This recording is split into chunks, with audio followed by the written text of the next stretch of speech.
Gloire à Dieu. Excellent Père de grâce, Dieu d'éternité, Dieu en qui il n'y a aucune ombre de variation. Nous tenons dans ta présence, car nous sommes ton peuple racheté par le sang de Jésus. Bénissons, nous glorifions, nous exaltons ton nom, car ton nom est grand, merveilleux et puissant. Sois béni et sois loué pour tous tes bienfaits dans le précieux nom du Seigneur Jésus-Christ. Amen. Asseyez-vous dans sa présence. Voilà, nous avons pas oublié de saluer pasteur fidèle qui vient de Mwanda, c'est ça? C'est ça, voilà, du Gabon. Donc, voilà. Vous le connaissez. Il était avec nous il y a plusieurs, 2 ou 3 années, il faisait des formations missionnaires. Nous saluons aussi, si le prophète Tapsoba est là, Barthélemy et puis les autres, ils sont là. Je voudrais que, c'est le premier rangé là, vous venez ici, pas de chaises vides devant. Ça ne fait pas joli pour les caméras. Vous venez devant. C'est ça aussi la faveur divine.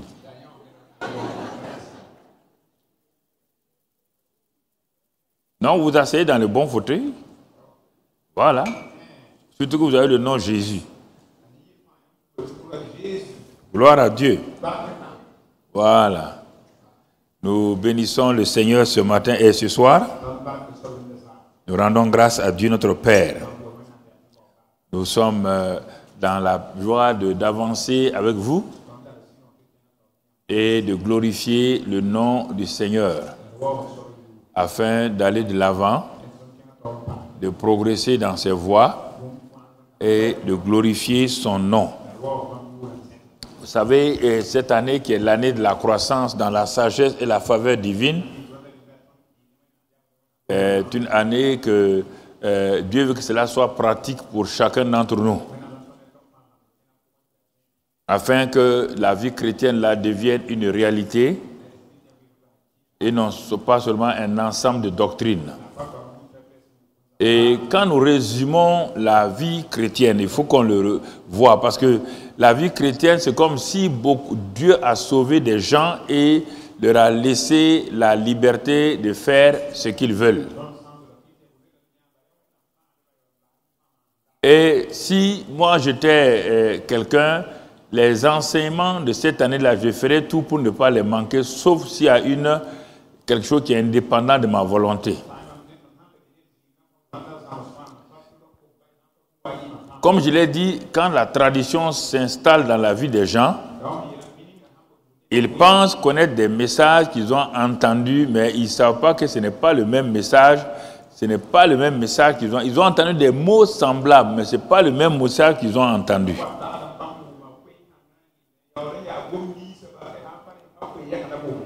Alors, c'est pourquoi nous disons merci au Seigneur pour tous ceux qui sont en connexion avec nous aussi à travers Impact TV et les réseaux sociaux.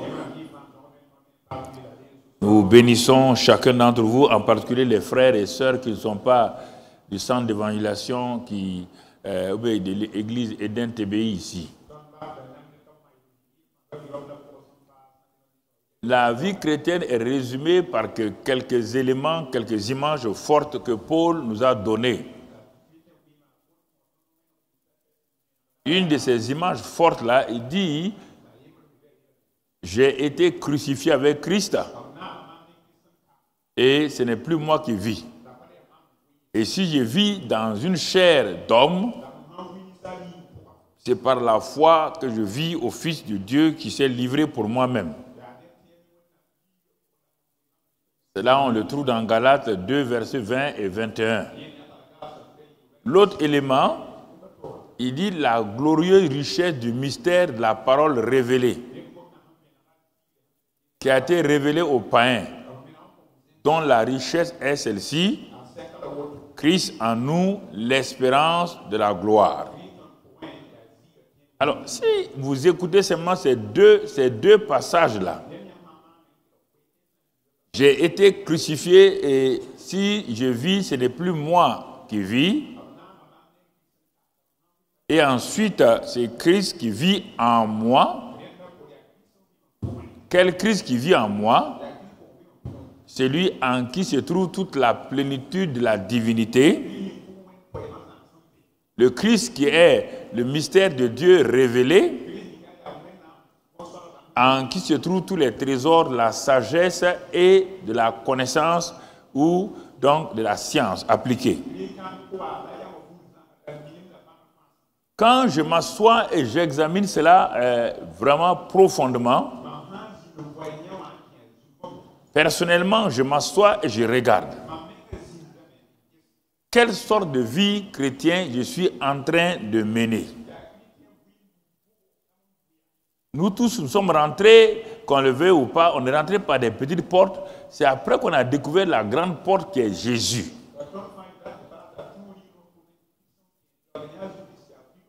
Dieu a utilisé des appâts pour nous attirer à lui, pour que nous puissions passer plus tard par la grande porte qui est Jésus.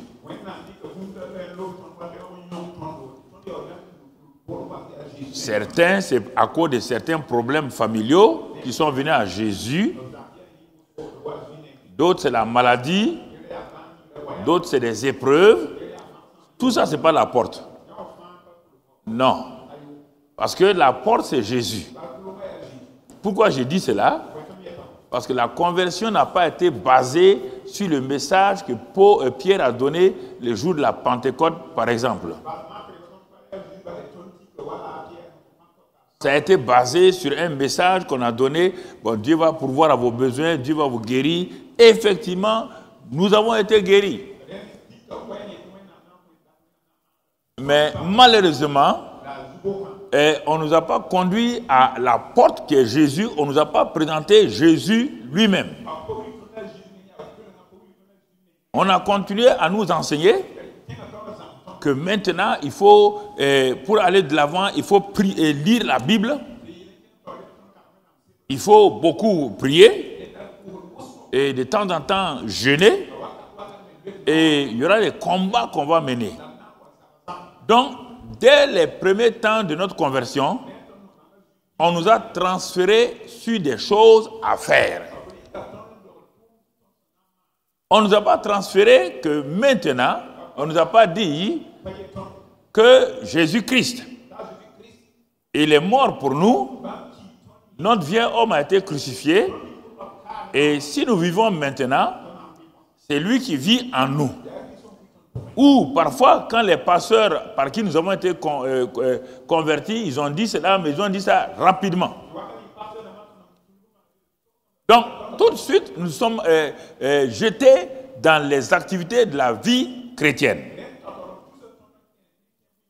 Assister à toutes les réunions de prière et aller donc faire des jeûnes sur des montagnes ou des endroits.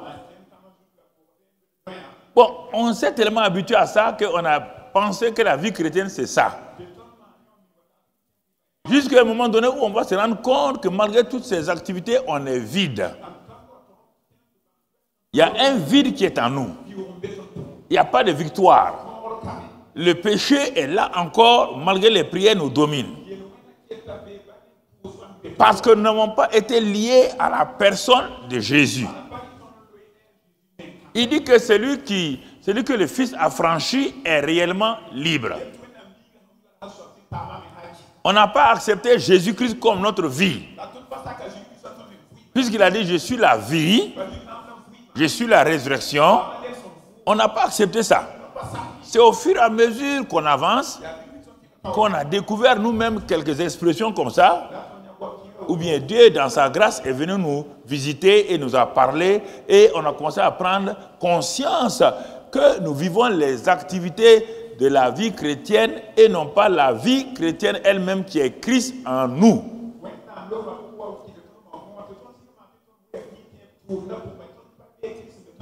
C'est pourquoi quand Paul est venu, il a dévancé rapidement les pierres.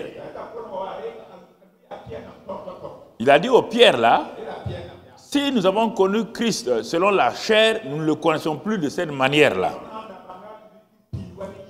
Il dit la connaissance par laquelle on doit connaître Christ, c'est que celui qui est en Christ, les choses anciennes sont passées et toutes choses sont devenues nouvelles.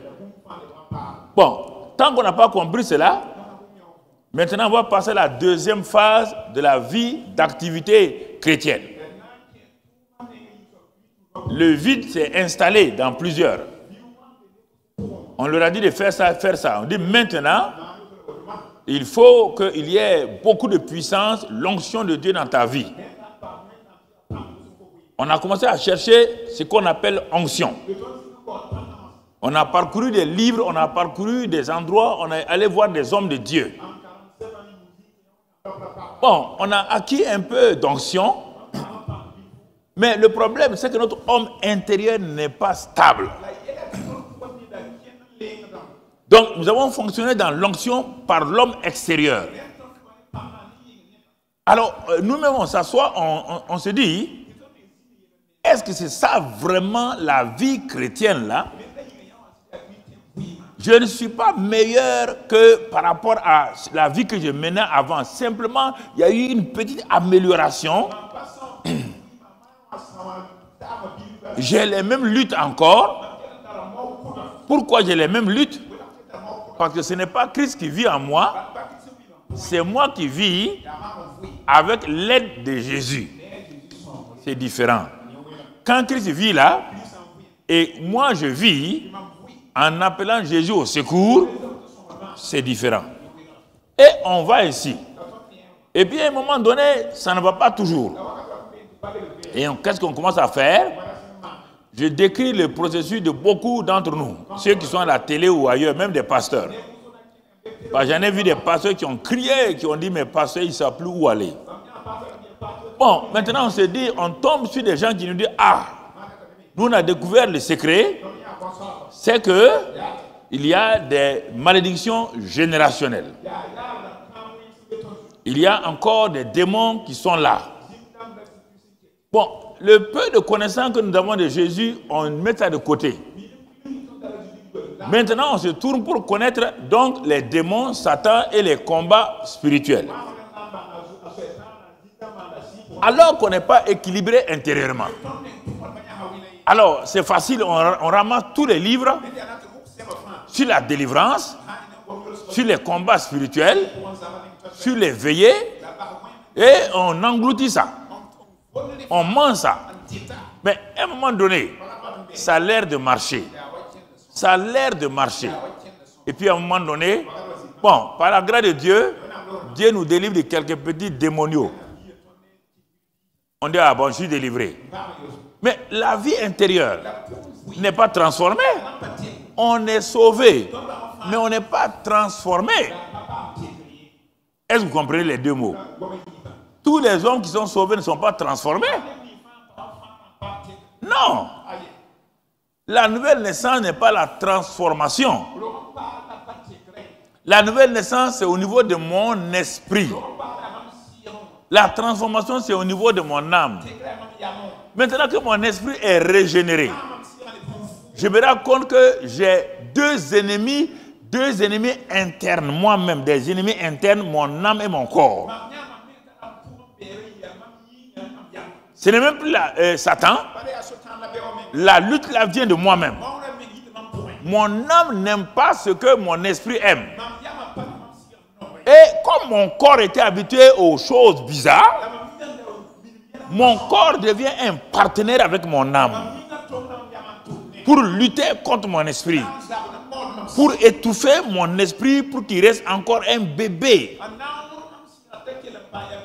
Donc après 15 ans de christianisme, 20 ans de christianisme, je suis étonné de faire certaines choses que moi-même j'ai honte de faire.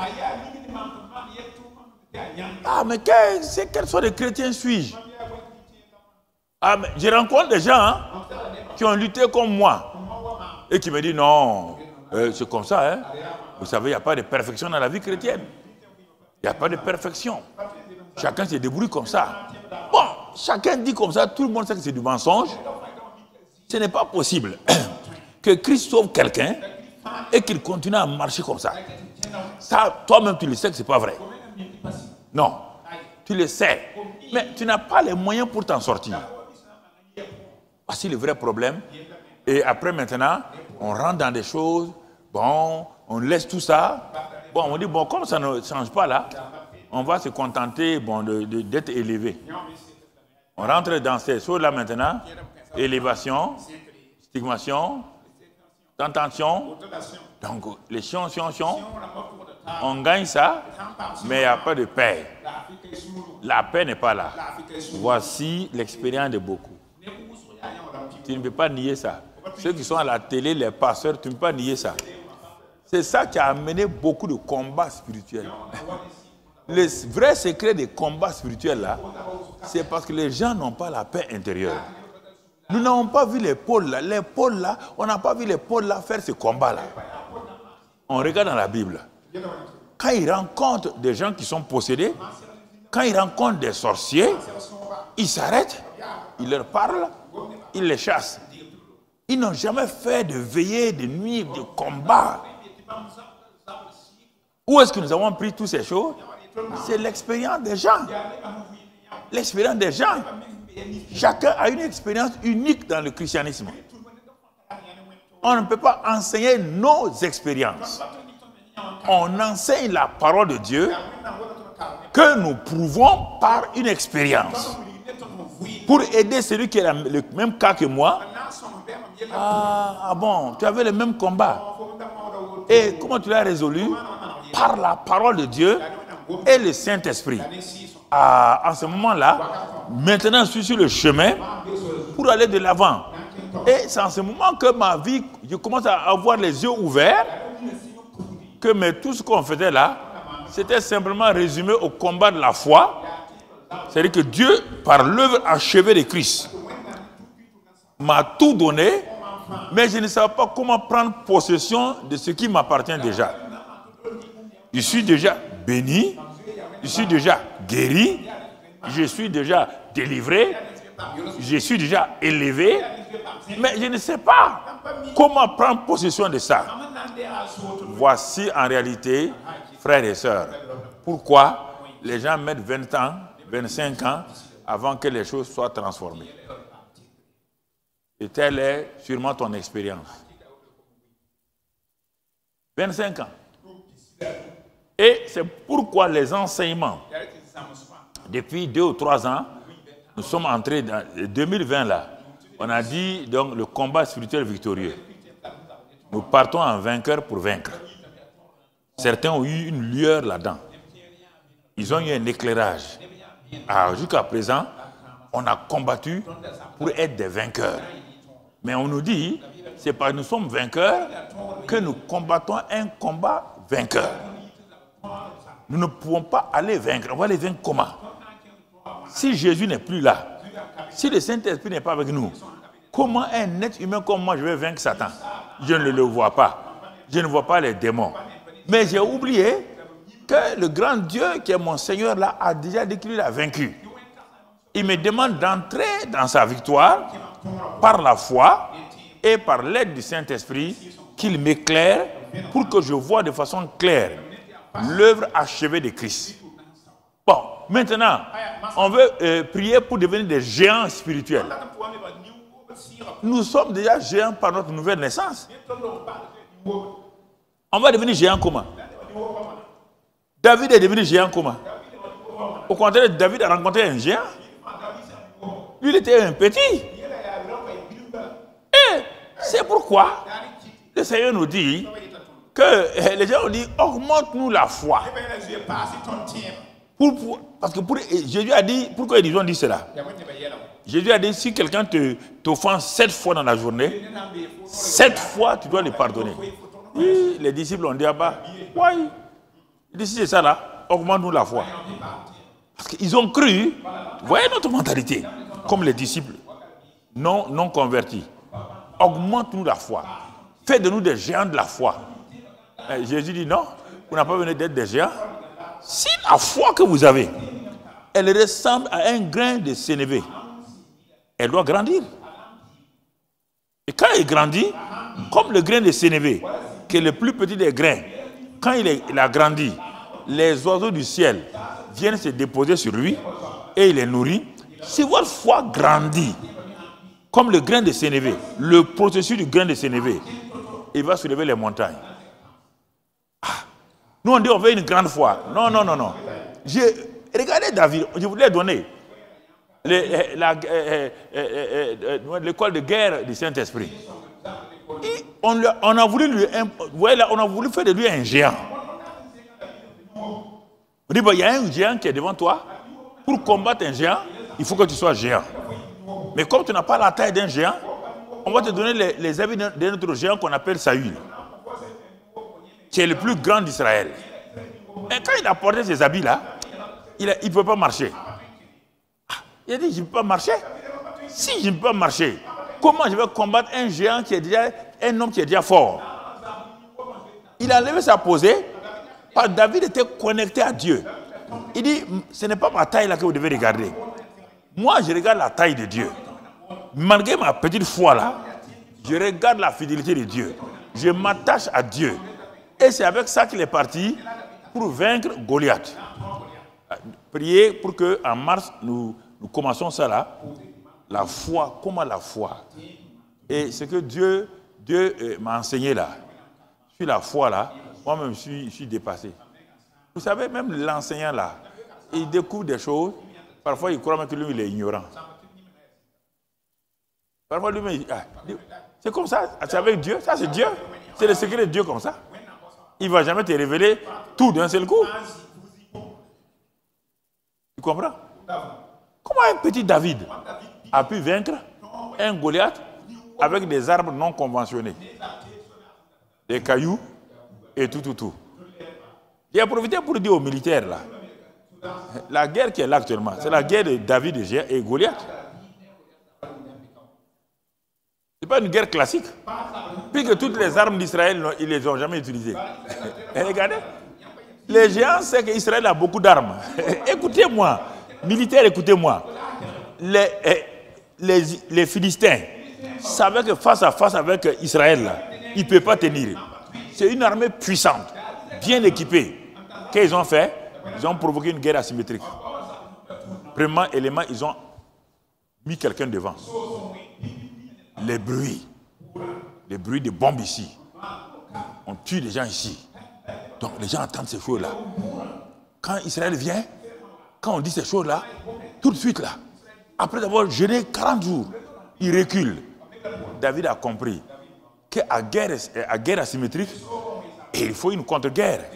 Il faut une opposition asymétrique. Ah oui, c'est ça. C'est pourquoi il s'est arrêté. Il a refusé de tomber dans le piège de Goliath. Toutes les armes que Goliath utilisait, il a dit ce n'est rien ça. Il dit, moi là, je vais te vaincre. Je vais couper ta tête. Voilà sa déclaration. Il y a des secrets, je ne suis pas militaire, hein, mais il y a des secrets que Dieu me donne. Si les gens écoutaient, ils vont découvrir beaucoup de choses. Goliath a été vaincu sans qu'aucune arme d'Israël ne soit tirée sur lui. Oui ou non? On a utilisé une épée d'Israël? Rien. Qu'est-ce qu'on a utilisé? Les armes que Dieu avait là. Mais personne ne savait que les cailloux étaient des armes. Personne ne savait que la fronde pouvait tuer un géant alors que la fronde c'est pour des oiseaux. Personne. Ah, Dieu a ouvert ses yeux. Que les armes là, c'est pas ça. C'est ce que lui l'a donné.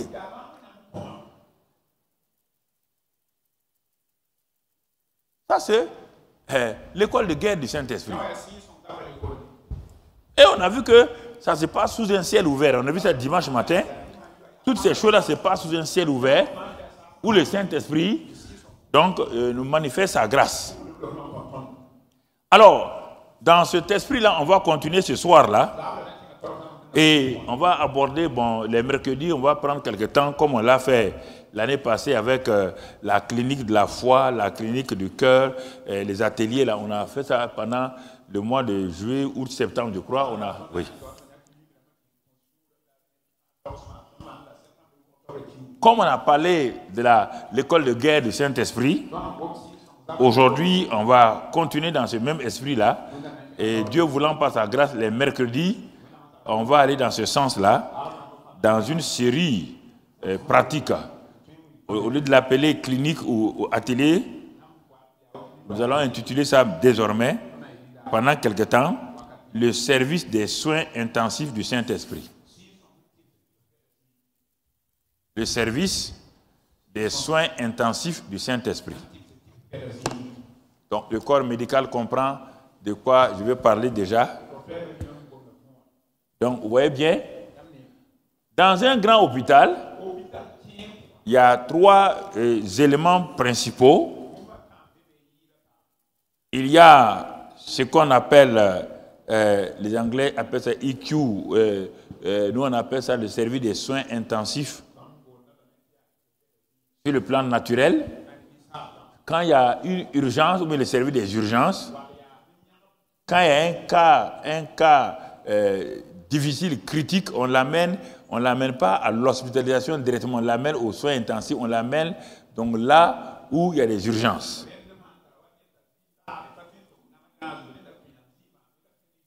Donc le service des soins intensifs s'occupe, est chargé des patients qui sont dans un état critique quand ils arrivent à l'hôpital.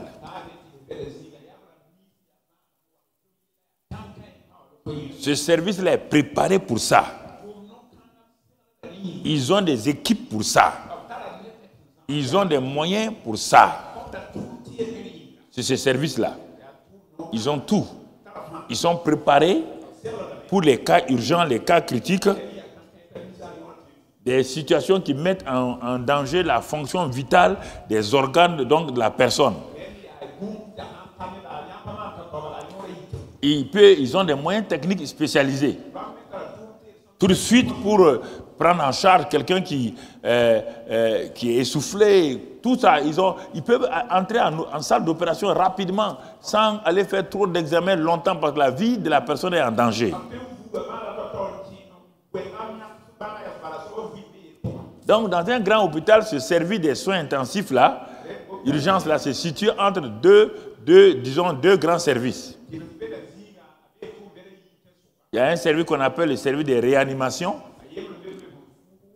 et puis un service d'hospitalisation normale. Le service d'hospitalisation normale, c'est là où on trouve tous les malades. Ils sont hospitalisés, on les suit. Ça, j'appelle ça hospitalisation normale. On peut causer avec eux, ils peuvent se lever, faire ce qu'ils veulent. Mais entre ce service-là et un autre service qu'on appelle service de réanimation, parce que la personne est en train de partir, on veut ramener la personne à la vie. Se situe maintenant le service des soins intensifs. Il est au milieu des deux. Parce que les soins intensifs là, si ça s'aggrave, on peut l'amener à la réanimation. Si ça diminue, on le transfère à l'hospitalisation. Tranquille. Vous comprenez? C'est de ça qu'on va parler pendant quelques semaines. Écoutez-moi très bien. Il faut que vous compreniez ça. La vie chrétienne, ce n'est pas une vie d'hospitalisation. Vous comprenez? Ok. Nous allons comprendre ça. C'est pourquoi j'ai commencé par l'école de guerre du Saint-Esprit. Et aujourd'hui, on ne parle pas d'une école de guerre. Non, c'est une école de guerre, mais dont le nom est maintenant le service des soins intensifs du Saint-Esprit. Ce soir, on va faire l'introduction. Dieu voulant, on va aller pas à pas. Donc, dans un service des soins intensifs, il y a un chef là-bas, il y a quelqu'un qui est là-bas, un chef. Il y a une équipe technique, une équipe médicale qui est là-bas. Les moyens sont là-bas. Il y a tout. Alors, nous allons parler du service des soins intensifs du Saint-Esprit. Là aussi, mon frère, ma soeur, nous ne savons pas comment soigner nos malades spirituels, nos malades physiques, nos malades financiers, nos malades familiaux. Nous ne savons pas. Parfois, on part les hospitaliser et ça crée des problèmes.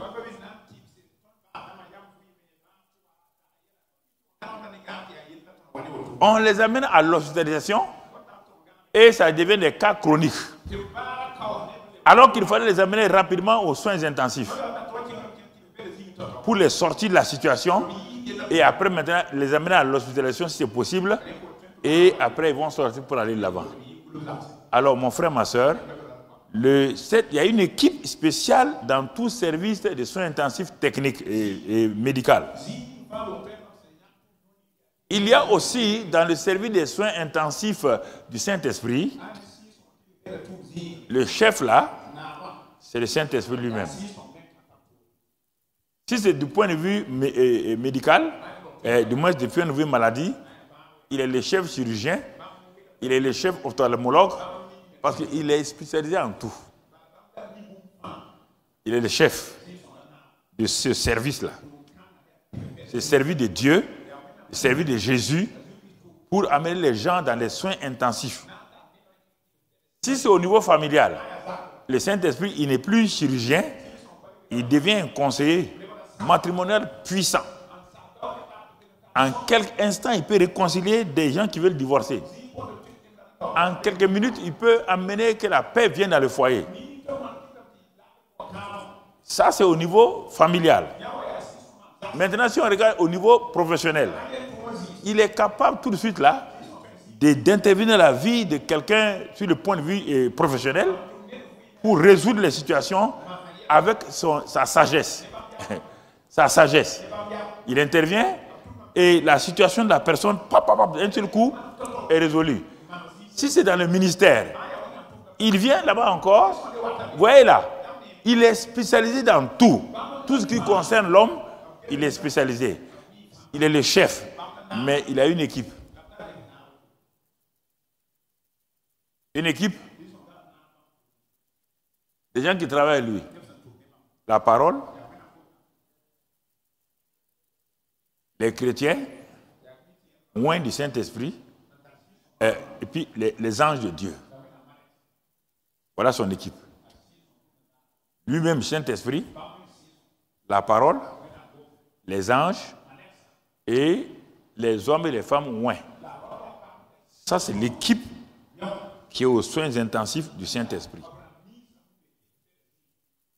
Parfois, le Saint-Esprit intervient lui-même, sans faire appel à aucun membre de l'équipe.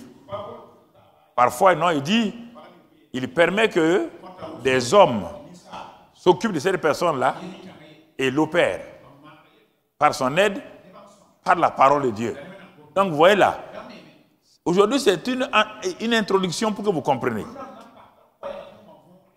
Mais quels sont les moyens? Je vous ai dit que dans un service de soins intensifs, quand vous allez dans le service de soins intensifs, quand vous rentrez là-dedans, vous avez peur, on dirait que c'est une usine. Bon, dans nos pays encore, ce n'est pas très développé, mais sinon dans les pays, c'est développé. Il y a, tu vois, toutes sortes de machines, des choses de tous les côtés là. C'est des machines spécialisées qui sont faites pour ramener les gens là rapidement, pour soigner les gens rapidement. Donc, vous comprenez? Donc, ça, c'est important. Alors, dans les services de soins intensifs du Saint-Esprit, quels sont les moyens? J'ai relevé 8 moyens qui sont servis là-bas. Donc, premier moyen que le Saint-Esprit utilise quand il utilise la parole comme un des équipiers, mais il utilise la parole réma comme un premier moyen dans les moyens que nous avons. La parole réma. Deuxième élément, le nom de Jésus. Ça, c'est les moyens puissants donc, dans les soins intensifs du Saint-Esprit. Et toi, tu fais partie des membres de l'équipe des soins intensifs. Donc, c'est pourquoi tu n'opères pas, parce que tu ne prends pas soin de ces équipes-là, tu ne prends soin que de on va prier. Mon frère, quelqu'un qui a appendicite aiguë, tu ne peux pas caresser son ventre, ça c'est la prière. Il faut l'opérer, il faut des ciseaux.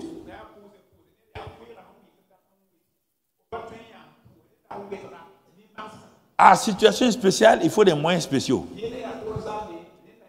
C'est pourquoi le premier moyen spécial puissant, la parole réma. Deuxième arme, moyen puissant pour agir là-bas, c'est le nom de Jésus.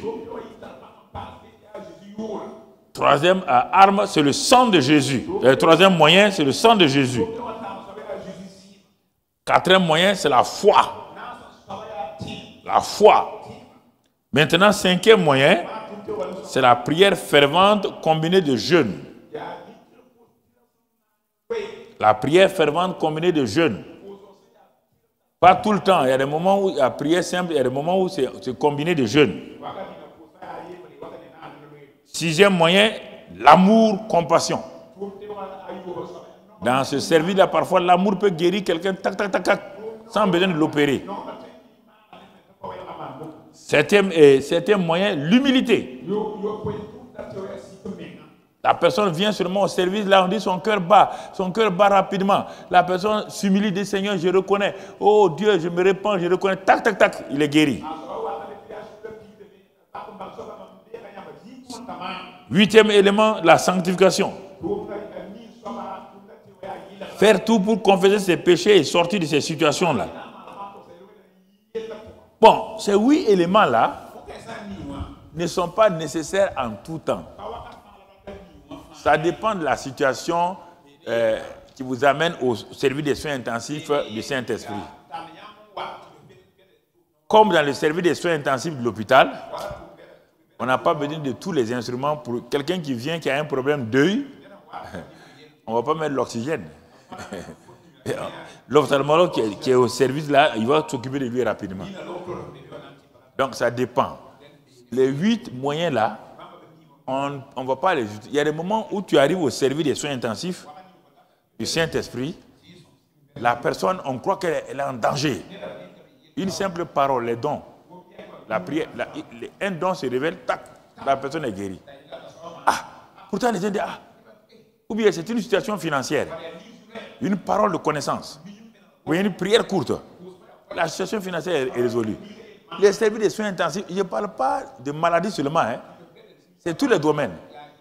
Domaine familial, domaine physique, domaine moral, tous les domaines. Le Saint-Esprit est équipé pour ça. Et son équipe là, normalement, la faiblesse du service des soins intensifs, c'est les hommes. Le Saint-Esprit n'a aucun problème. La parole n'a aucun problème.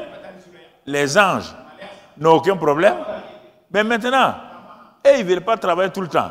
Ils veulent honorer les hommes. C'est pourquoi le Saint-Esprit les a oints.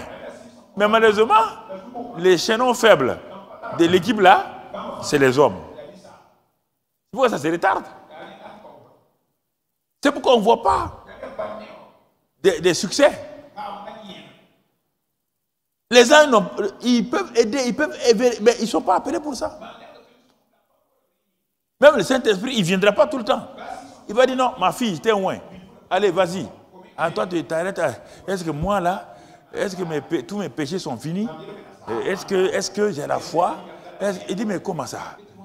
Mais tu ne vois pas la personne? Tu ne vois pas la situation? Ah, mais Seigneur, je vais aller voir. Est-ce que...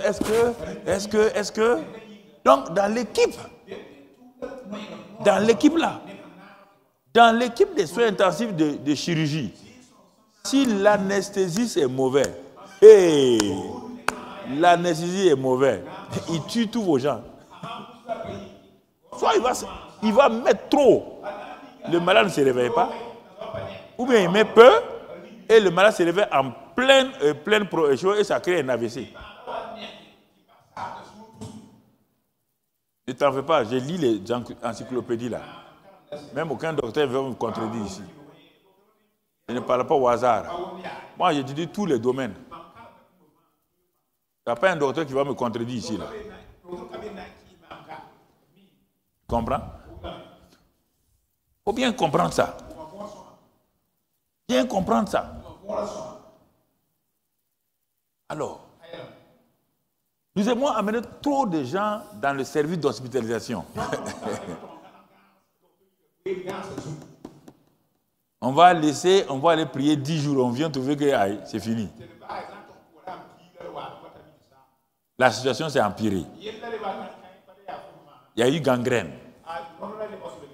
Alors, vous me dites, mais il est en train de nous amener où, ce type-là? Je vous amène là où on doit aller. Écoute-moi seulement. J'ai fait un parallèle entre le naturel et le spirituel, que tu comprennes. Les enseignements de Jésus et les enseignements de Paul, c'était le parallèle entre le naturel et le spirituel. Il passe du naturel, il va au spirituel. Ceux qui étaient là disent, ah, on a compris. Ce n'est pas des doctrines, ce n'est pas des théories. Un enseignant doit être pratique. Ceux qui sont assis devant lui saisissent déjà, comprennent où il est en train de nous amener. Et par leur foi, ils saisissent déjà et ils peuvent opérer eux-mêmes. Ils peuvent opérer eux-mêmes. On n'a pas besoin de les suivre tout le temps. Ils peuvent opérer eux-mêmes. Donc, c'est pourquoi mon frère, ma soeur, avec ce premier message d'introduction sur le service des soins intensifs du Saint-Esprit, nous allons faire un autre pas pour aller un peu de l'avant. On va voir quelques cas, parce qu'il faut tout le temps des études de cas. Je ne peux pas prêcher sans études de cas, bibliques et naturelles. Prenons sur le cas, dans le cas biblique. Ce que j'appelle là. Ça est là devant toi, on a parlé de ça, on a manipulé, on a parlé, mais regardons. Donc, regardons par exemple un premier groupe là. Même dans l'Ancien Testament, regardons déjà, c'est pourquoi j'aime prendre l'Ancien Testament et le Nouveau Testament, les deux, pour que tu vois que les deux se complètent. Il n'y a pas un sans l'autre, il n'y a pas d'arbre sans racine, il n'y a pas de racine qui se termine sans donner un arbre. Allons voir un cas de soins intensifs pour un jeune homme appelé Salomon dans 1 Roi 3. 1 Roi 3. Et regardez ce que j'appelle les soins intensifs. C'est dans l'application que tu vas comprendre. Je vous ai dit que on va dans le service des soins intensifs quand il y a des besoins urgents, quand il y a des cas critiques et tout. Donc, dans 1 Roi 3, mon frère, il y a un jeune homme qui s'appelle Salomon. On ne va pas donner d'abord le verset. Laissez-moi faire le résumé avant d'arriver au verset. Donc, il s'appelle Salomon. Son père l'a établi pour le succéder.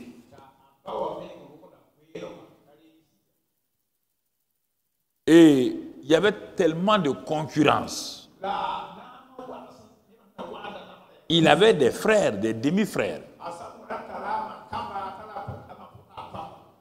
Écoutez-moi très bien. C'est Dieu qui a dit d'établir Salomon comme roi. C'est la volonté de Dieu. La plupart de tes situations, c'est la volonté de Dieu, la volonté parfaite. Mais pourquoi tu ne réussis pas? Parce que tu traînes les pieds, tu ne pars pas te confier au Seigneur, tu traînes les pieds et tu crois que par tes choses naturelles, connaissances, que tu peux t'en sortir.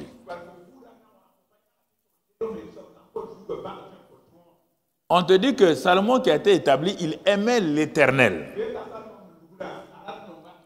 Mais le jeune homme s'est assis parce que déjà, il y avait un autre qui s'était proclamé roi, il s'appelle Adonijah. Il y avait un autre que le papa aimait beaucoup, mais que le papa voulait faire de lui roi, mais il n'a pas été parce que Dieu a dit de faire Salomon roi.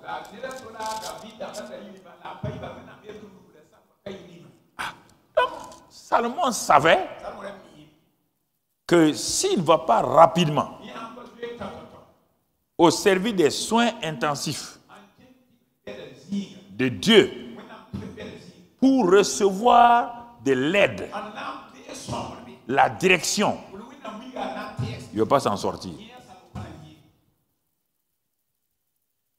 Donc il s'est éloigné de son lieu de règne. Il est parti s'enfermer et il est parti pour chercher la face de Dieu. Il voulait entendre une parole de Dieu. Est-ce que la parole de Dieu va venir? On a dit que parmi les moyens là, il y a la parole Réma, et il y a la foi, il y a toutes ces choses-là. Donc, mais est-ce que Dieu va venir à son secours? Il a provoqué, il est parti là-bas. Il est parti pour crier à Dieu, prier, jeûner, s'humilier, tous ces éléments-là. C'est urgent. Et dans cette urgence-là, Dieu vient. Il est dit, verset 5, à Gabaon, l'Éternel apparut en songe à Salomon pendant la nuit. Et Dieu lui dit, demande ce que tu veux que je te donne. Écoutez-moi très bien. Il faut savoir écouter Dieu parce qu'il est parti. Il ne sait pas exactement ce qu'il va demander à Dieu. C'est pourquoi, quand Paul parle dans Romains 8 et au verset 26, là, 8, 26, il dit que nous ne savons pas ce qu'il nous convient de demander. Écoutez, il ne s'agit pas d'aller prier pour prier. Voici un jeune homme est parti pour prier. Il veut l'aide de Dieu. Mais quelle aide? C'est vague ça. Les gens disent, je veux une bénédiction. Dieu dit laquelle? J'en ai des millions et des milliards. Laquelle bénédiction tu veux, mon enfant? Est-ce que nous comprenons? Il veut de l'aide. C'est pourquoi il est parti. Dans le lieu secret. Dans le service des soins intensifs. Pour que Dieu lui donne une manière, que Dieu l'éclaire. Et Dieu, pour que Salomon ne dise pas une chose venant de sa chair, il faut faire attention. Dieu n'est pas venu parler à Salomon quand il priait. Dieu a laissé, parce que Salomon avait beaucoup d'idées. Quand vous partez prier, vous entrez dans votre lieu de prière avec beaucoup d'idées. Écoutez-moi, je suis en train de vous amener pour le mois de mars déjà, puisqu'on va terminer le mois de février. Vous partez prier avec tout un catalogue que vous voulez présenter à Dieu. Il y a des moments, c'est important de les faire. Comme on l'a dit dans les cahiers du CPE ou quoi, là, on a dit ça. Mais il y a des moments, dans le cas des soins intensifs, le malade qui va là-bas, il ne sait même pas ce qu'il faut faire. Ce sont les docteurs qui savent ce qu'il y a. Il dit, nous ne savons pas ce qu'il nous convient de demander. Ça, c'est Romains 8, versets 26 et 27. Tu es parti, tu as un problème. Tu as des soucis. Ici, le ministère, il y a un danger dans le ministère. Il y a un danger, il y a des gens qui veulent détruire le ministère. Ma famille est en danger. Mon corps physique, il y a un problème. Dans mon travail, là, il y a des jaloux qui sont en train de tout préparer pour tout me mettre à terre. J'entends les bruits. Les gens viennent dire, attention, il y a tel qui est contre toi, tel qui est... Mais comment tu vas faire? Ils ne savaient pas d'aller prier. Alléluia, alléluia. Mais ça, ce n'est pas prière. Ça, c'est des gémissements. C'est le cas de Salomon. Sur le plan professionnel, il va perdre son règne. Bien que David ait dit, c'est lui. Les autres ont dit, il n'y a pas moyen. Tu ne vas pas régner ici. D'abord, ta maman là. D'où elle vient? Donc, vous comprenez? Écoutez-moi bien ce soir. C'est dans ça que le petit, il dit, mon papa David m'a dit que lui, il ne fait rien. Il n'a rien fait. Lui, il consultait Dieu tout le temps. Et c'est quand Dieu parlait que lui, il agissait. Alors, si je suis le fils de David, il doit faire comme mon père. Il doit faire comme mon père. Comprenez? Il est parti dans la chair. Il a donné des holocaustes. Dans la chair, il a fait beaucoup de choses. Bon, c'est comme s'il veut corrompre Dieu un peu. Si Dieu était venu au moment où il était en train de prier, pour dire, mon fils, demande ce que tu veux. Mon frère, vous croyez que ce qu'il va dire dans le sommeil, il va dire ça? Dieu, parfois, quand les gens parlent de rêves, de songes là, c'est que les gens exagèrent.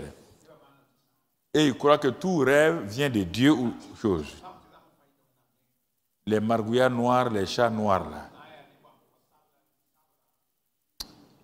Ça n'a aucun sens. C'est simplement tes problèmes, des soucis dans la journée. Il n'y a rien. Satan n'est pas derrière ça. Il a prié. Il a libéré son cœur. Quand tu libères ton cœur, même quand tu dors là, quand tu es attaqué dans ton sommeil, tu vois Jésus, tu vois la puissance de Dieu qui vient te délivrer. Quand tu dis seulement Jésus, même dans ton sommeil là, tu vois que les rêves là changent. Que ceux qui te poursuivaient là s'en vont.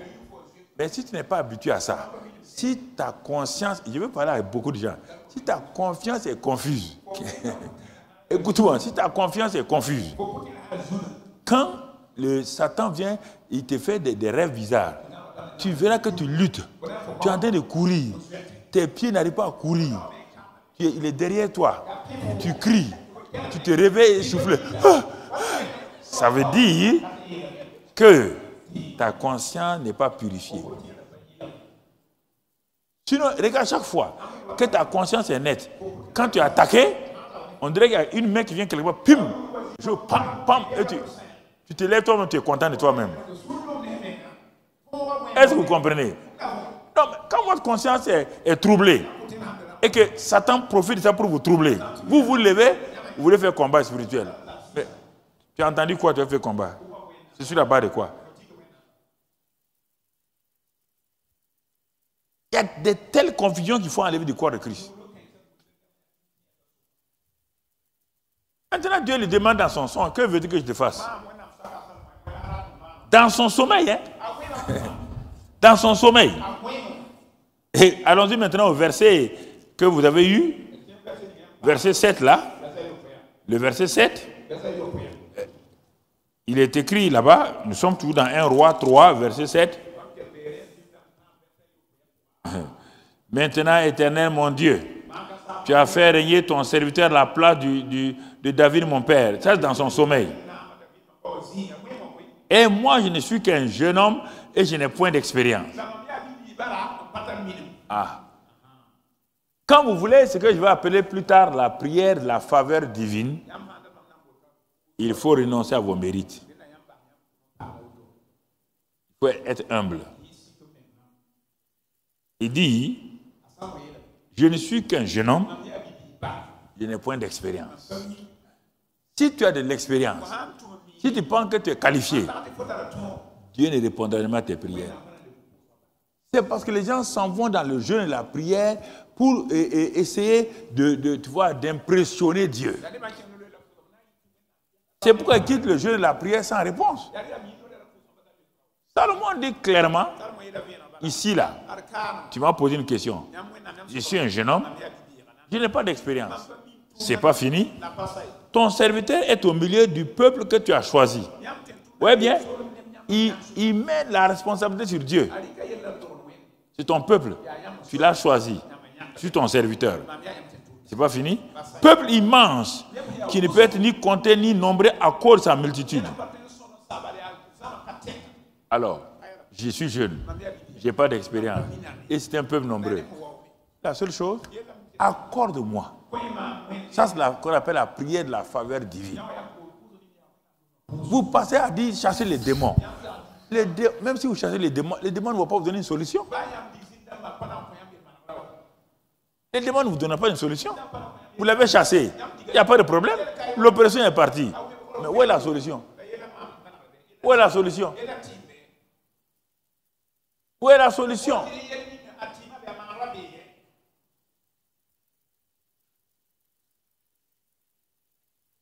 il a fini la partie négative là, montrant que lui, il ne peut rien, il dit à Dieu, accorde. Accorde. Tu vois bien? À ton serviteur un cœur intelligent. Pour juger ton peuple, pour discerner le bien du mal, car qui pourrait juger ton peuple, ce peuple si nombreux? Je vous ai dit que son cœur était pur. Sinon, venez demander à un jeune homme, aujourd'hui, Dieu vient ici, il prend un de nos jeunes là ici, demande-moi ce que tu veux. Il dit, Dieu, assois-toi, assois-toi. Ah, non. Dieu, tu es au sérieux? Tu es au sérieux? Ok, assois-toi, assois-toi. Hein? Tu as vu? La nouvelle voiture qui est sortie là-bas, là. Écris, hein? Dieu, tu as dit ce que je veux. Écris, ça écrit. L'autre jour, j'ai passé à Ouaga de Bill, là. J'ai vu une villa cossue. Je veux une villa cossard. Dieu, écris, écris, hein? Tu as dit ce que je veux, non? Il va citer les choses, là. Mais le cœur de Salomon est purifié ici. Puisqu'on dit que quand il partait là, il est parti en aimant l'Éternel. Il aimait Dieu. Or, ce que Dieu a dit, tu aimeras Dieu de tout ton cœur et tout. Voilà. Parce que la faute de Salomon, dès le départ, plus tard, l'argent va le corrompre parce qu'il va. Mais au début, là, c'est comme ça. Ne partez pas avec des préjugés, des pensées, choses devant Dieu. Vous ne pouvez pas manipuler Dieu. Dieu voit votre cœur. Donc, c'est dans son sommeil qu'il est en train de parler. C'est-à-dire que son cœur est tellement clair que même dans son sommeil, il ne demande pas n'importe quoi. L'intelligent, un cœur intelligent. Nous continuons pour discerner le bien et le mal. Car qui pourrait juger ton peuple, ce peuple si nombreux? Petit, c'est ça que tu demandes.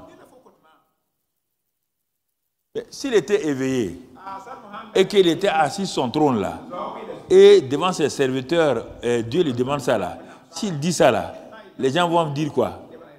Roi, ah non, non, quand même, demande que tous tes ennemis soient sous tes pieds. Demande, non. Et demande que chacun de tes serviteurs là, chacun ait un compte en banque bien bourré. Demande, il t'a dit de demander, demande ça.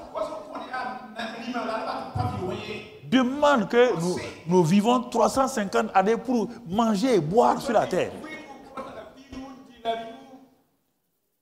C'est pourquoi vous partez au service des soins intensifs, Dieu ne vous écoute pas. Quand quelqu'un va au service des soins intensifs de la médecine, il ne se contrôle plus. Il est entre les mains des médecins. Il ne se soit pas pour dire au médecin, bon, médecin, tu comprends, hein? Bon, on va m'amener ma bière là tout de suite là. Quand ils vont amener ça, il faut faire rentrer ça. Il veut boire ça avant de dormir. Mon frère, non. Il est entre les mains des médecins. Si tu vas au service des soins intensifs, qu'il appelle le lieu secret de la prière, fais une prière de faveur. La prière de faveur, toi-même là, il n'y a rien qui est en toi qui puisse faire quoi que ce soit. Tu es limité. Tu n'as rien. Demande à Dieu. Maintenant, ce qui peut le glorifier. Regardez, si vous ne croyez pas, toutes les prières ne plaisent pas à Dieu. La suite, mon frère, la suite. Cette demande de Salomon fit quoi? Plus à qui? Plus au Seigneur. Ah, plus au Seigneur. Ouais, là. C'était un service urgent, hein? Ça ne s'est pas passé pendant 3 jours. C'est une seule nuit. Une seule nuit. Une seule nuit va déterminer toute l'avenir de Salomon. Cette demande la plus à Salomon. Tu comprends? Nous ne savons pas ce qu'il nous convient de demander. Non, non, comme pasteur, moi je sais, hein? Quand même, moi je sais. Hey, Pasteur, toi aussi. Je sais. Hein? Il y a un poste de secrétaire général là-bas, là, qui est libre au ministère, là. Je sais. Pasteur, je sais. Non, je connais. C'est pas fini. Et puis ensuite, tu vois, je dois me marier, là. J'ai vu un homme, là. Pasteur, je sais. Il y a un homme, là, j'ai vu. Il est comme ça, comme ça, là. Je sais. Pasteur, il ne faut pas dire que je ne sais pas, hein. Je sais. La Bible dit que nous ne savons pas ce qu'il nous convient de demander. Fais cette prière-là. Je ne connais pas ce qui est bien pour moi. Ce qui va te glorifier, là. C'est ça que je veux. Mais on vous a menti en ville. Les gens vous ont menti, prophète, que si tu dis ça, Dieu va te dire qu'il va t'envoyer en Afghanistan.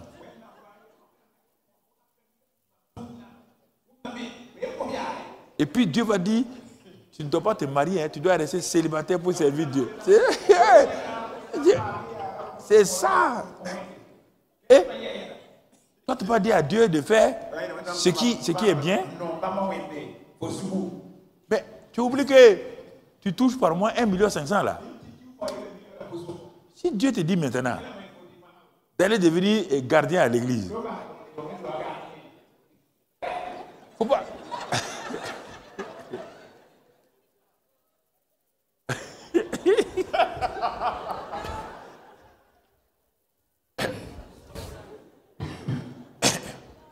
Oui.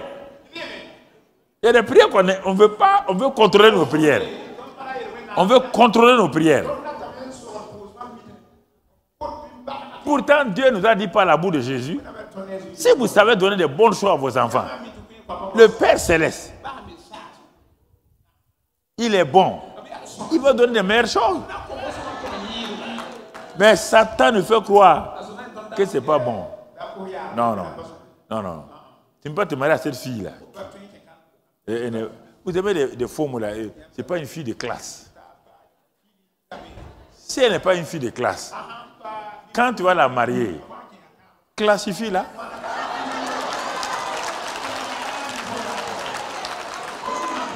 Ah, papa, classifie-la.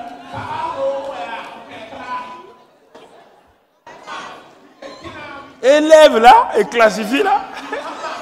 C'est pas fini. Et les gens ont des préjugés. Elle n'est pas de classe. Mais mes filles là aussi. Elles regardent les garçons là. On dit, mais l'autre jour, j'ai vu avec le gars là-bas là. Dis quel gars? Le frère qui s'arrête là, qui s'occupe, tu vois, il est dans telle rangée là. Entre la cellule Victoire et la cellule Bonté là. C'est lui qui marche là-bas là. Ah, tu es avec lui. Quand même. Et regarde comment il est habillé. Toi aussi. Une fille comme ça. Est-ce que c'est la même classe que les yeux? Et puis mes filles là aussi, c'est ça que vous faites. Tu m'as regardé moi? En ça, il faut comme ça. Tu m'as regardé? Mais est-ce que il y a quoi même?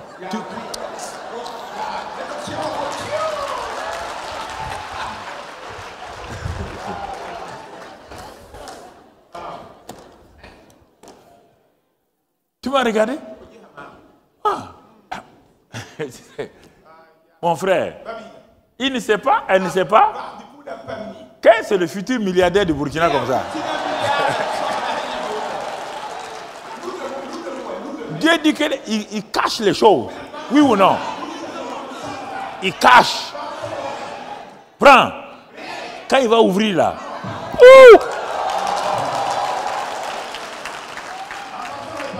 Ça va devenir du diamant.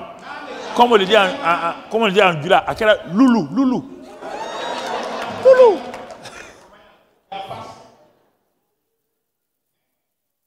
Je vais vous amener tout doucement. Vous voyez là, il y a des choses importantes que je vais vous enseigner, mais il faut que je les rende simples. Pour que vous compreniez. Vous croyez que le christianisme, bon, on l'a prêché parfois, non. Dieu n'est pas comme ça. Dieu est un père. Il veut que vous venez à lui, qu'il vous dit ça. Et regarde, mais Salomon, il dit ça à Salomon, mais qu'est-ce qu'il fait? Il dit, ah bon, c'est ça que tu as demandé? Tu veux ça? Envoie le verset. Envoie. La suite. Dieu lui dit, puisque c'est là ce que tu demandes, puisque tu ne demandes pas pour toi ni une longue vie, ni les richesses, ni la mort de tes ennemis, et que tu demandes l'intelligence pour exercer la justice, regardez. Donc Dieu nous dit ici, il y a des prières qu'on ne doit pas faire. Oui ou non? Puisque tu ne demandes pas ça. Donc ça veut dire qu'on ne doit pas faire ces prières-là. Est-ce qu'il ne sait pas que s'il parle des ennemis de Salomon, donc il sait que Salomon a des ennemis, non? Hein? Il les connaît lui-même, oui ou non? Dieu sait que Salomon a des ennemis. Il sait que là où il est là, il y a des gens, ses frères, ses propres frères, ses demi-frères, ont déjà monté des coups contre lui. Il dit, ah bon, comme c'est l'intelligence que tu demandes là, regarde la suite. Pour exercer la justice, voici, j'agirai selon ta parole. Je vais te donner ce que tu as demandé là, qui plaît à mon cœur, mais je te donnerai un cœur sage et intelligent, de telle sorte qu'il n'y aura eu personne avant toi, et qu'on ne verra jamais personne de semblable à toi. Mais écoutez frère, le gars rentre dans une salle pour prier. Il sort avec quelque chose qu'il n'imaginait même pas avoir. Dieu dit que sur la terre là, il n'y aura pas quelqu'un de semblable à toi. Personne. Jésus n'est pas venu de la terre, Jésus est venu du ciel, il est venu. C'est pourquoi il est supérieur à Salomon. Regardez. Ah non. Le gars est parti demander une petite chose, mais qui plaît au cœur de Dieu, qui semblait être insignifiant. Mais regarde ce que ça provoque. Regarde les résultats. Et ce n'est pas fini. Dieu va ajouter la prière de faveur dans le service des soins intensifs du Saint-Esprit. Va au-delà de ce que nous demandons ou nous imaginons. Il se donnera en outre ce que tu n'as pas demandé. Il y a des choses qu'on n'a pas demandé, Dieu donne. Oui! Quand tu demandes des choses qui plaisent à son cœur, il vient te donner des choses que tu n'as pas demandées et qui sont nécessaires pour ta vie. C'est quoi? Richesse et gloire. De sorte qu'il n'y aura pendant toute ta vie aucun roi qui soit ton pareil. Donc, ouais, ça c'est dans l'Ancien Testament. Il est parti dans le service des soins intensifs de l'Éternel. Il est sorti de là-bas, non seulement pas avec une guérison, hein, il est sorti avec une vie pleine d'espérance. Il est sorti avec des choses auxquelles il ne pensait même pas. Dans cette année-là, écoute-moi, si tu comprends ce que je t'enseigne là, tu seras étonné. Par la faveur divine là, c'est plus que tout ce qu'on pense. Regardez Abraham, les Joseph, je vous ai dit l'autre jour, comment ça les a amenés. Cette faveur divine qui était dans l'Ancien Testament ne vaut même pas celle que Jésus a amenée. La faveur divine dans l'Ancien Testament est une ombre de ce que Jésus a amené. Vous croyez que Jésus est venu pour nous faire souffrir? Non. Non. C'est la faveur divine avec le sang des boucs et des taureaux. C'est la faveur divine dans l'Ancien Testament. L'ombre a été comme ça. Et aujourd'hui, Dieu dit que par son Fils, il a préparé de plus grandes choses. Donc, il faut changer ta mentalité. Ta prière est trop étroite. Les choses qu'il a demandées là ne sont pas des choses matérielles. C'est pourquoi il dit, cherchez premièrement le royaume des cieux et sa justice, et toutes ces choses vous seront données. Dans la prière de faveur divine, il faut aller et dire à Dieu ce dont tu n'es pas capable. Et tu lui demandes à lui maintenant ce dont il est capable là de réaliser ça pour toi.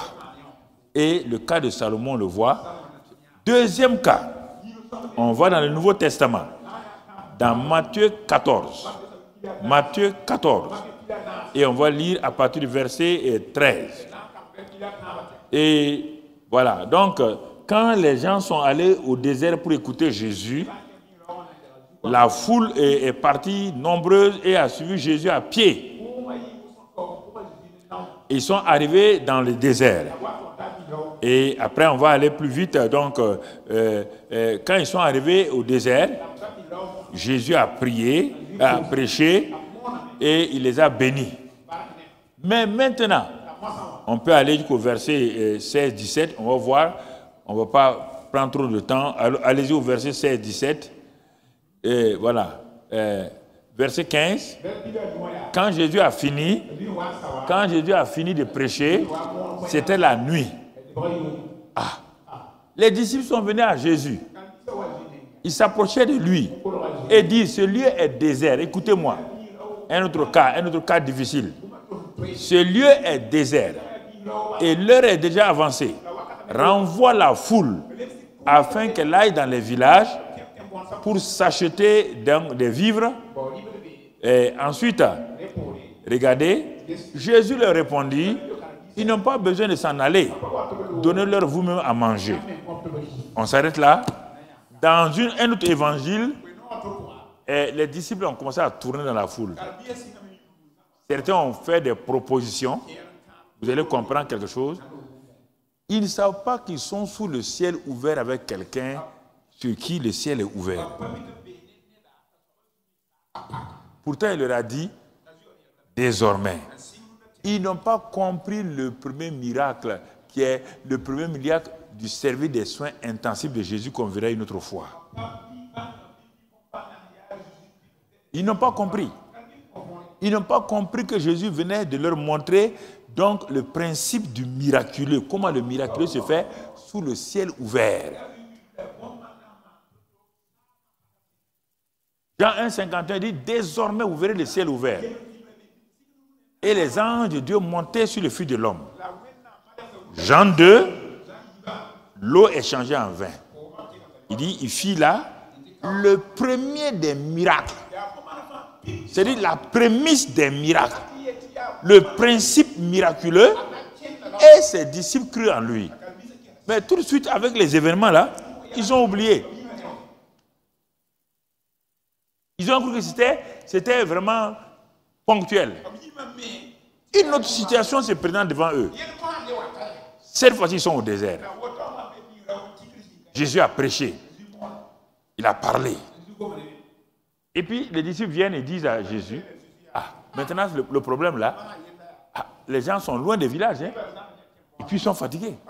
Il y a des enfants, il y a des femmes. S'ils veulent aller, ils ne pourront pas arriver. Ils peuvent mourir sur la route. Ils ont commencé à chercher des solutions. Écoutez-moi. Ils ont commencé à chercher, souvent, ça c'est un autre cas qui est différent de celui de Salomon. Quand nous avons des problèmes, nous cherchons des solutions d'abord naturelles. Ils ont commencé à faire des calculs. Ceux qui étaient comme les Matthieu, qui étaient des inspecteurs des impôts, ils ont fait des calculs. Les André, autres, ils ont fait des calculs. Ils ont dit non, même avec 5 millions là, on peut pas nourrir, 5 millions de pain, on ne peut pas nourrir ces gens-là. Donc vous voyez parfois, nous plaçons nous-mêmes dans des impossibilités. On se place, nous-mêmes on peut se placer là-dedans dans une impossibilité. Alors que le Seigneur est là et le ciel est ouvert. Mais nous c'est mieux encore. Alors que le Seigneur est en nous, le Saint-Esprit est en nous, le ciel est ouvert sur nous, mais nous cherchons d'abord des solutions naturelles. 200 deniers, ça ne va pas.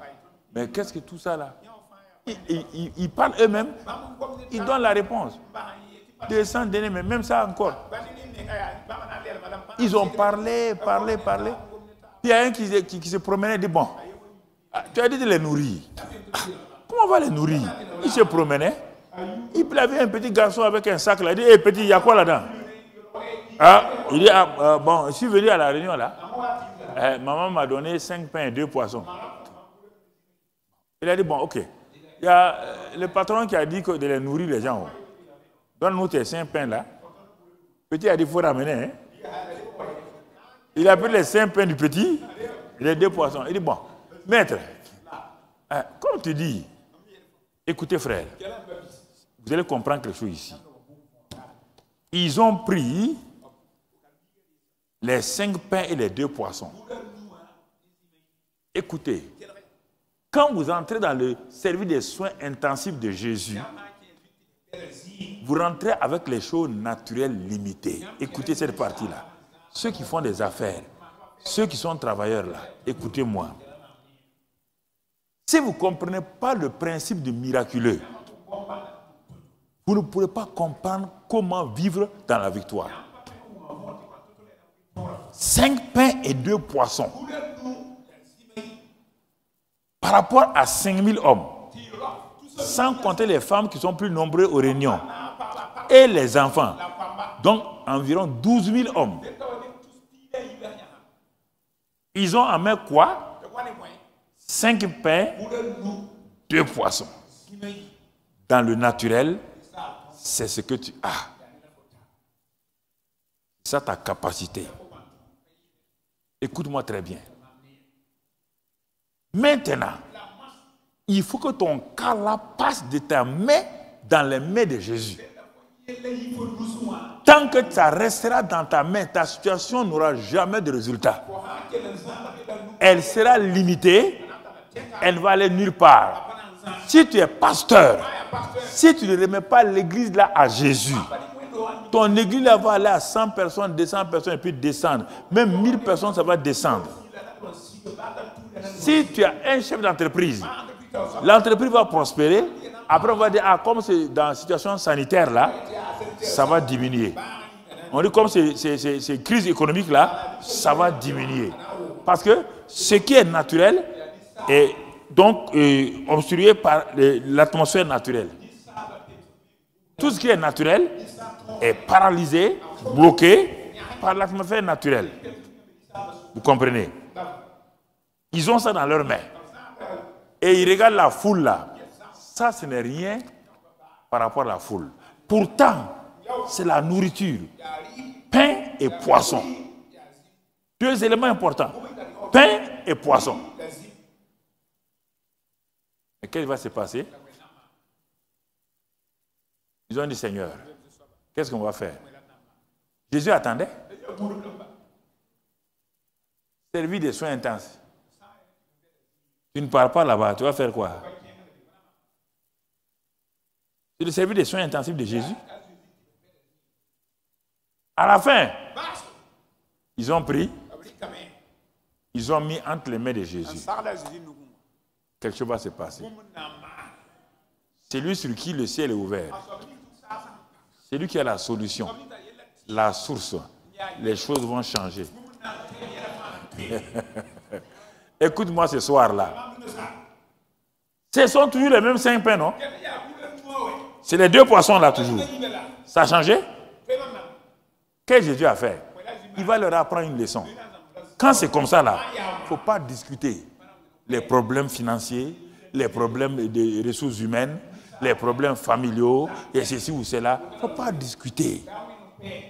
Remets. Quand ils ont remis entre les mains de Jésus, Jésus a discuté avec eux. Il a demandé leur conseil. Qu'est-ce qu'il a fait? Il a levé les. Il a appelé, il a dit. Vous voyez là? Chacun. Jésus dit que son chef, c'est le Père. Nous, aujourd'hui, notre Seigneur, c'est le Saint-Esprit qui est avec nous. C'est pourquoi nous, on dit le service des soins intensifs du Saint-Esprit. Mais au temps des disciples là, c'était le service des soins intensifs de Jésus.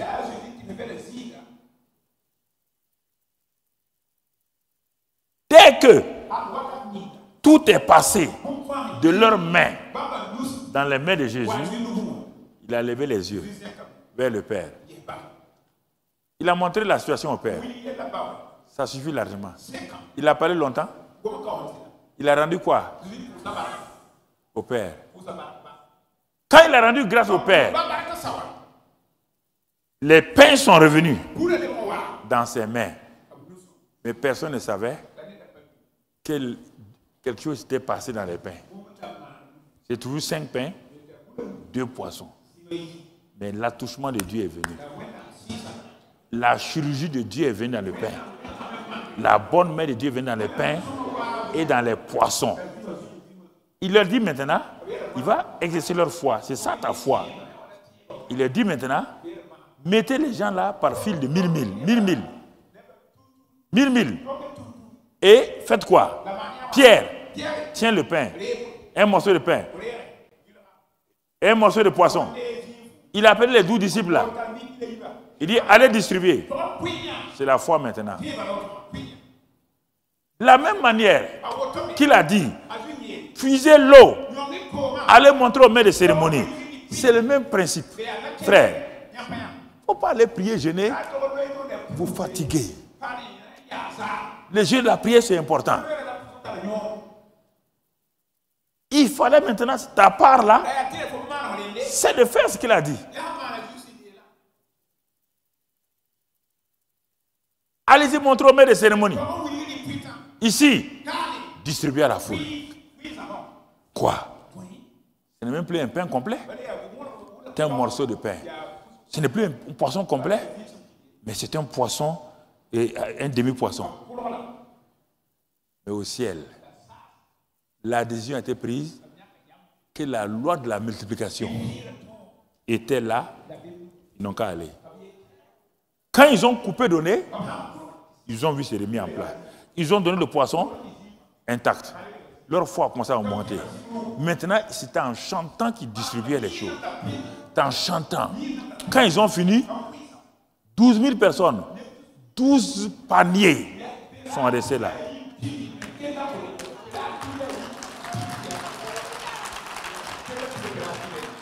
Et non, écoutez-moi. Situation familiale, c'est la même chose. Ah, ça ne va pas mes enfants. Tu les as remis entre les mains de Dieu. Quand tu as fini de maudire tes enfants, maintenant tu veux les remettre entre... Toi, tu remets les enfants maudits entre les mains de Dieu. Dieu va faire quoi avec ça? Après avoir maudit tous tes enfants, tu les remets entre... Dieu s'occupe des enfants maudits.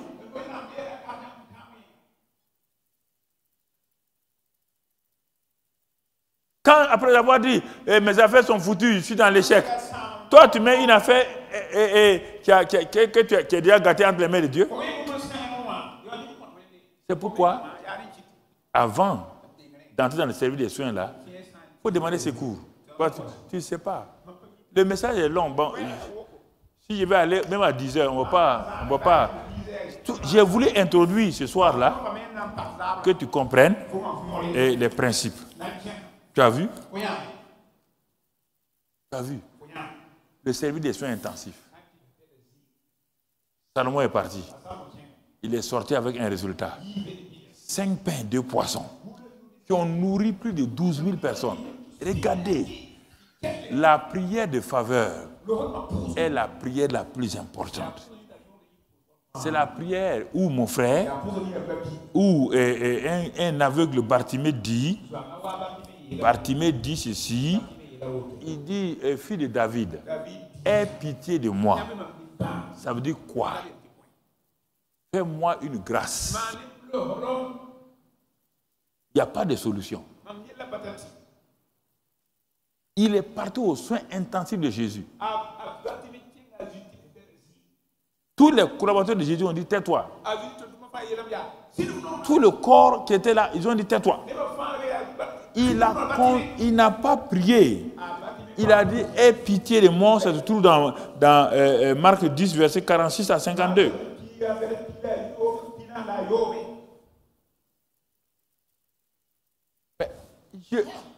Il dit, aie pitié. J'ai pris ma Bible en grec et j'ai vu les différents mots, synonymes. Ce n'est pas pitié pour avoir pitié. Non. C'est grâce, miséricorde. C'est-à-dire, faire quelque chose qui dépasse ma capacité. Jésus a dit, ah bon, je peux. Il dit, oui, ah non, il n'y a pas de problème. Ah bon, tu crois ça? Que veux-tu? C'est ça. Mais il a vu. Il a vu clair. Le centenaire Romain est venu. Il sait qu'il n'a pas droit à une visite dans une synagogue. Mais il a vu que cet homme-là, c'est l'homme de la faveur. On dit quand il est né là, il est venu avec la faveur divine. Et il l'a suivi. Il est au courant de ce que Jésus fait. Partout où il va. La loi a dit que les lépreux sont condamnés. Mais il a vu que cet homme-là a guéri des lépreux. Il a utilisé quelle loi alors? La loi de Moïse dit, un lépreux, tant qu'il n'est pas guéri, s'il se présente, il est mort. Il a vu une femme adultère que la loi devait tuer. Le monsieur n'a pas tué la femme. Il a purifié les lépreux. Il a vu des cas qui étaient condamnés selon les hommes. Mais il a dit, mais qu'est-ce qu'il utilise? Mais il est né sous la loi de Moïse. Mais pourquoi lui, il est différent des gens là? Parce qu'il est venu avec la faveur. La faveur imméritée. Quand vous pensez à Jésus, ne pensez pas à lui seulement comme sauveur. Pensez à lui comme celui qui a amené la faveur divine dans votre vie. Ne dites pas, je vais aller prier. Vous voulez prier, jeûner pour mériter. Si vous faites ça, c'est comme ça le décourage lui-même. Il dit, bon, ok, donc tu ne veux pas ma faveur. Tu veux me prouver. Frères et sœurs, dans plusieurs, puisqu'on va aller dans des ateliers et dans des choses pratiques là, je vous ai dit l'autre jour que quand ce chef d'entreprise là, il était presque en faillite. Il est venu trouver ses pasteurs. Il dit, pasteur, il faut, si Dieu n'intervient pas dans 3 jours, tu es en faillite totale. Faillite totale. Pasteur dit, qu'est-ce qu'on va faire? Lui aussi, il était là. Puis, puisqu'on le Saint-Esprit a dit, plaide la faveur divine pour lui. Si tu ne sais rien faire, plaide la faveur divine. Dis, Seigneur, fais-moi une faveur, moi pasteur, fais-moi une faveur divine quand je vais poser les mains sur ton fils là, que son entreprise parte. Demande à Dieu de te faire une faveur. Dans ce monde-là, tu ne demandes pas aux gens de te faire faveur. Hein? Si il y a quelqu'un, tu dis, fais-moi une faveur, oui ou non? Alors, pourquoi tu ne dis pas ça à Dieu? Pourquoi tu ne dis pas ça à Dieu? Quand il a demandé ça, l'entrepreneur était assis. Il a dit, Seigneur, tu me fais une faveur pour que je prie pour ton fils. Il dit, mais va avec ça, la faveur divine est sur toi, va. L'entrepreneur est parti. 3 jours après, il téléphone à son pasteur. Il dit, mais il n'a jamais vu, depuis que je suis avec toi, tu fais des prières, hein, mais je n'ai jamais vu une prière aussi rapide et plus puissante. Il dit, il y a quoi? Tout ce qui était bloqué là, les banques, les ceci, ils ont tout débloqué. Et j'ai vu, j'ai repris. Le pasteur dit, hein? Lui, il dit, ah bon? Non, la faveur divine là, que nous on dit en amusant là, en s'amusant là, déjà c'est fort. Le Saint-Esprit dit, il y a longtemps je vous ai dit, vous les pasteurs là, et puis les chrétiens là, vous n'utilisez pas ma faveur. Vous partez jeûner, prier pour mériter. Vous pensez que vous avez fait 10 jours de jeûne, moi je suis obligé de vous répondre. Je vous ai donné ma faveur avant que vous me connaissiez. Quand j'ai dit, Dieu a tant aimé le monde là, il a aimé le monde dans quel régime? Le régime de la faveur. Il dit, mais si vous avez donné des choses sans que vous ayez prié et qu'il vous a donné Jésus-Christ, il dit, mais maintenant là, il peut vous donner toutes choses.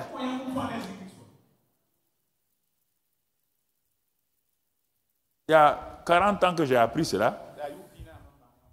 Mon frère, quand j'étais là, je demandais comment on va. Seigneur, tu veux que je quitte tout pour te travailler? Moi, je ne suis pas une église missionnaire. Je ne suis pas lié avec une mission extérieure. Et il m'a donné, c'est ce qui est important là, c'est que Dieu m'a donné, j'ai écrit là. Certains ne comprennent pas ça. Hein. L'autre jour, j'ai monté ça au pasteur. Hier, avant-hier, j'ai monté ça au pasteur à Lumbila. Tout ce que Dieu m'a dit en 80, sur ma terrasse là, tout ce qui est là, c'est ce que Dieu a dit. J'ai tout dessiné. Et j'ai donné à un dessinateur, il a tout dessiné. Quand on évalue ça, c'était des milliards d'investissements sur le terrain. Moi-même, j'ai ri. Quand j'ai fini, et que j'ai donné à mon dessinateur là, il m'a dessiné ça. Il dit, chef, c'est pour faire quoi? Comme lui n'est pas chrétien, il ne comprend pas. Il ne lui a pas dit. J'ai commencé à rire. Il dit, moi, je ne suis pas pasteur. Je ne suis pas à Ouagadougou. Je suis à Koudougou. Je dois faire ça là. Dieu me dit, bon, tu ne me connais pas. Je vais te confondre. Ma grâce va te confondre. C'est pourquoi il dit, quand tu vas commencer à faire le ministère, ne dis jamais à tes pasteurs que tu vas leur donner un salaire. Hein. Si tu dis le mot salaire, tu deviens employeur et tu dois les payer. J'ai dit, mais quel mot il faut dire? Il dit, appelle ça grâce divine. Du coup, aujourd'hui, là, tout ce que les gens reçoivent là, c'est la grâce divine. Ils n'ont jamais manqué. La grâce divine ne finit pas. C'est là-bas que j'ai appris, en 80, ce que je t'enseigne aujourd'hui. C'est là qu'il m'a amené doucement. Quand les gens riaient, il n'a pas fait d'école biblique. Dieu m'a dit, ma grâce là, continue ça seulement. On va avoir l'argent pour faire les bâtiments. Dieu m'a dit, compte sur moi seulement. Quand on devait faire le premier bâtiment, avec Sol Confort Décor, qui démarrait, l'entreprise, il démarrait lui aussi. Zida Michel, c'est ça. Il doit venir me voir pour que... Donc, tu comprends? Et on démarrait. Je l'ai appelé. On était sous le hangar, là, le petit, la salle polyvalente. Il a dit, bon, il va faire ça à l'époque, en 87. Non, c'est 82. Il va faire à 25 millions. Ça veut dire beaucoup d'argent aujourd'hui. Nous, on n'avait rien. J'ai dit aux gens là, on va démarrer. Bon, il a dit, bon, vous avez quelque chose pour démarrer? Des fonds de choses. On lui a donné de peu qu'on avait. En 6 mois, on a fini le bâtiment. On était combien? On avait quitté Koulouba à presque 800 personnes. On était ici à 200 personnes. Mais on a fait le bâtiment là sans dette, sans rien. Et c'est là que Dieu m'a dit, dis au monsieur là, il est catholique, dis-lui. Il est là, tu peux lui demander. Il a dit, dis-lui ce qu'il veut te dire là. C'est lui qui va travailler avec toi là. Chaque fois, il faut les bénir. J'ai dit à monsieur Zida, il dit, voyez là, vous avez commencé comme ça là. C'est une jeune entreprise là. Je ne proclamais pas à l'époque, mais j'ai dit, Dieu m'a dit de te dire qu'il va te bénir, que ton entreprise sera une grande entreprise au Burkina. À lui, il a ri un peu. Il dit, ah, pasteur, bon, ok, amen, amen. Mais 2 ou 3 ans plus tard, j'étais encore dans l'avion à Abidjan. On a pris Air Ivoire pour venir à Ouaga. Il me dit, pasteur, les marchés là sont partout. Écoute-moi, la faveur divine, ce n'est pas amusement. Tu comprends? Ce n'est pas amusement. Bon, je ne vais pas vous retenir longtemps, parce que Dieu voulant, on va continuer ainsi pendant quelques temps. Mais je veux conclure en disant, quand il y a une situation urgente devant toi, je vais arrêter par là, pour que tu puisses prendre ça, écouter, et puis... quand il y a une situation urgente devant toi, il faut faire une prière de faveur. Demander une prière de faveur à Dieu. Tu présentes la faveur de prière là. Pour mieux la préparer, il faut que tu te bases d'abord sur l'œuvre achevée de Christ. Le Père aime ça. Quand tu dis au Père là, que la prière que tu vas lui faire là, c'est basé sur l'œuvre achevée de Christ. Le cœur du Père est content. Ah bon, c'est pas toi-même, hein? C'est pas sur tes mérites. Non. C'est sur la base de l'œuvre achevée de Christ que je me tiens devant toi. Et ce n'est pas fini. Et tu commences à dire que je vais plaider les mérites du sang de Jésus. Parce que ce sang-là qui est toujours devant le Père et qui le regarde.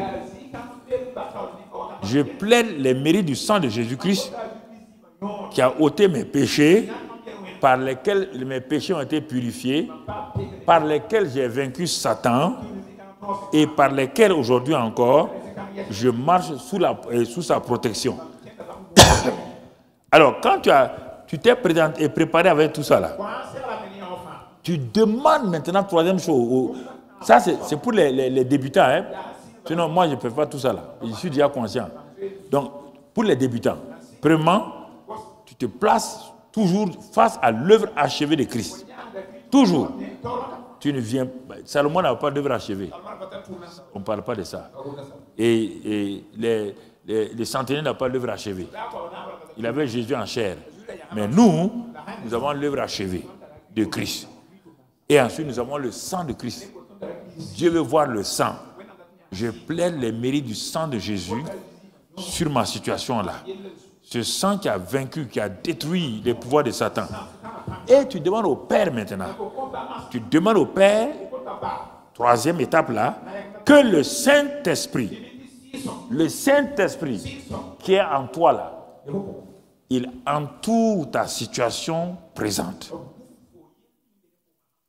Si c'est pour quelqu'un que tu pries, si c'est pour ton enfant ou ton mari, tu demandes au Père que le Saint-Esprit, lui seul, qui convainc, si tu es un mari rebelle, ou bien un enfant rebelle, tu demandes au Père que le Saint-Esprit qui connaît toutes choses, qui sait ce dont tu as besoin, entoure cet homme-là ou cet enfant-là de sa présence, de conviction, de lumière, pour que toute ténèbre sur la vie de cet homme-là, de cet enfant-là, de cette situation-là, que toute ténèbre, que le Saint-Esprit, en enveloppant la personne ou en enveloppant la situation, amène la lumière divine et que les ténèbres partent. Ça, c'est le troisième élément de la prière. Et que le Saint-Esprit amène la conviction si la personne doit être sauvée et ou apporte la guérison, la délivrance de l'esprit de mal ou de l'esprit impur, de l'esprit de rébellion. Et tu dis à Dieu, tu continues à dire, je dis ça pour les débutants, tu continues à dire, Papa, que cette expérience-là, que je te demande là, ça soit tellement accompli pour que ta gloire soit connue par tout le monde. Oui. Que cette personne-là, pour qui je fais cette prière de faveur-là, sache que tu es le Dieu d'amour. Que cette situation-là donne à ceux qui nous entourent là, de savoir que tu es un Dieu puissant, de te connaître. Donc ça, c'est la quatrième élément. Donc je te dis ça pour un débutant. Tu prépares ton cœur pour tout cela. Et que cette expérience me permette à moi-même qui prie là, de me rapprocher mieux de toi, de mieux te connaître. Et Père, pour terminer, c'est au nom de Jésus, ce nom qui est au-dessus de tous les noms là, que je t'ai présenté cette prière. Et je sais qu'en présentant cette prière-là, au nom de Jésus, le Saint-Esprit est venu pour révéler le nom de Jésus. Merci Père, parce que je sais que tu m'as écouté. Amen. Écoute-moi, si tu as prié ça pour une situation, pour une personne, je te dis, dans la semaine qui vient là, c'est ainsi que j'ai appris tout doucement. La semaine qui vient là, tu vas voir, ça peut être même demain, ça peut être dans la semaine, mais ça peut être dans un mois. Mais ce qui est sûr, il y a une assurance qui vient en toi et qui te fait savoir que Dieu t'a entendu. Donc, en ce moment-là, tu ne pries plus pour la situation 10 fois, 20 fois. Chaque fois que tu penses à ça, chaque fois que tu vois que quelque chose ne va pas, tu ne pleures pas. Tu rends grâce à Dieu, tu remercies le Père et, mon frère, tu cherches des passages qui vont te fortifier et tu restes dans cet esprit-là. Ça, c'est l'introduction donc à notre service des soins intensifs du Saint-Esprit que j'ai voulu introduire avec vous ce soir-là. Continuons afin que chaque mercredi, nous puissions rester sur ça pour détailler ça dans l'Ancien Testament, dans le Nouveau Testament et pour que tu puisses comprendre. N'oublie pas, le ciel est ouvert. C'est pourquoi l'eau a été changée en vin. Le ciel est ouvert. C'est pourquoi les pains qui étaient dans le naturel ont été multipliés. Le ciel a été ouvert. C'est pourquoi Bartimée a eu les yeux ouverts. Le ciel était ouvert. C'est pourquoi le serviteur du centenier a été guéri miraculeusement. N'oublie pas cela. Toujours tu opères sous le ciel ouvert, avec le Saint-Esprit en toi, sachant que ce n'est pas toi, c'est le Saint-Esprit, et tu fais ta prière. Si tu as un péché, tu confesses, Père, Papa, je confesse mon péché là. Purifie-moi par le sang. Tu continues ta route. Ne crois pas que tu seras parfait pour faire une prière de faveur. La prière de faveur ne se fait pas parce que tu es parfait. Hein. Ça se fait justement parce que tu es imparfait. Ça se fait parce que tu es faible. Ce n'est pas pour les forts. Ce n'est pas pour les parfaits. Ce n'est pas pour non. C'est pour les justes. Et les justes, c'est ceux qui ont reçu le don de justice gracieusement. Voilà. Tu as bien compris? Ça peut aller? Que le Seigneur te bénisse. Que le Seigneur t'accompagne. Que sa grâce soit sur toi. Que cette série-là soit une série de révélations pour toi. Une série où tu vas sortir ragaillardi, renouvelé, avec une révélation nouvelle, profonde. Et que tu verras tes prières exaucées rapidement. Et que quand tu vas aller dans le service des soins intensifs du Saint-Esprit, tu vas le rencontrer là-bas et il va faire de grandes choses. Dans ta vie, c'est au nom de Jésus que nous avons prié. Père, que ta faveur divine couvre ton peuple maintenant. Ceux qui sont devant moi, ceux qui sont à la télé, sur les réseaux. Je prie pour ta faveur. Donne-moi cette faveur-là. Pendant ce temps que je vais prêcher, enseigner, que ce peuple qui est devant toi reçoive une sagesse spéciale, reçoive une révélation et sorte des ténèbres, que la lumière divine vienne sur eux et qu'ils puissent opérer dans le miraculeux au nom de Christ Jésus. Amen. Allez-y en paix au nom de Jésus. Amen. Amen.